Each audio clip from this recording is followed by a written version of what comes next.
في المرتبة الخامسة حنان العش وعلاقتها بكريستيانو رونالدو. بلان دو ميساج. اما كان انا معناتها باش نعطيه تليفوني هاني حليته لك تفضل. اما كان نقول لك ستوب تو فا ترو لوان تو فا ترو لوان.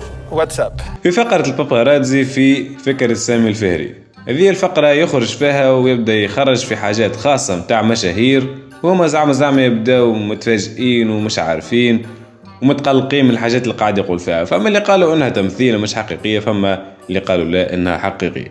الضيفة هي حنان العش، وحرفيا اللقطة هذه راهو زادت في الشهرة متاعها، فما عباد اصلا ما كانتش تعرفها.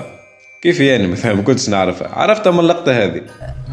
سي كريستيانو رونالدو. حنان العش تحكي مع كريستيانو رونالدو، والمشكل مش هوني، المشكل اللي كريستيانو هو أول واحد بعث ميساج. حرفيا بعد اللقطة هذه حنان العش ولات موجودة في باجات الميمز الكل، في الانستغرام والفيسبوك، في البلايص الكل. قلت له قال لي هاي، قلت له هيلو هوز ذيس، قال لي كريستيانو وما كريستيانو. في فقرة الباباراتزي خرج وقال انه كريستيانو رونالدو اللاعب المشهور عالميا حب يتقرب منها وبعث لها ميساجات على الانستغرام واتساب والحكايتك، ولكن اللي صار مش كما تخيلت هي.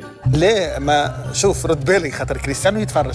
أشهر شخصية في العالم كريستيانو رونالدو، تقريبا فوق المليار متابع بين انستغرام وفيسبوك ويوتيوب كل ما بعض، وثروة بالمليارات. هذه زعيم في المقابلة هذه اللي خرج فيها زاد قال انه المساجات صحيح قريتهم وموجودين. الوحيد اللي قريت الميساج بين كريستيانو رونالدو وحنان العش. بلاش تقول لنا شنو قالها. نقول لك يقول فما محادثة طويلة عريضة 2018 فما 2019 فما محادثة، وننزه حنان من انها تكون كذبت باللي شفته.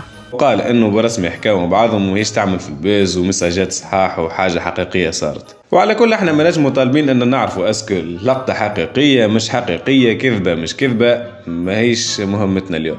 لكن ذكرت اللقطة هذه خاطر بالرسمي بدلت برشا في حياتها، وعادي أي واحد تو بالشراء الشخصية هاكي حنان العش باش يتذكر ديريكت اللقطة هاكي في برنامج سامي الفهري وعلاقتها بكريستيانو رونالدو.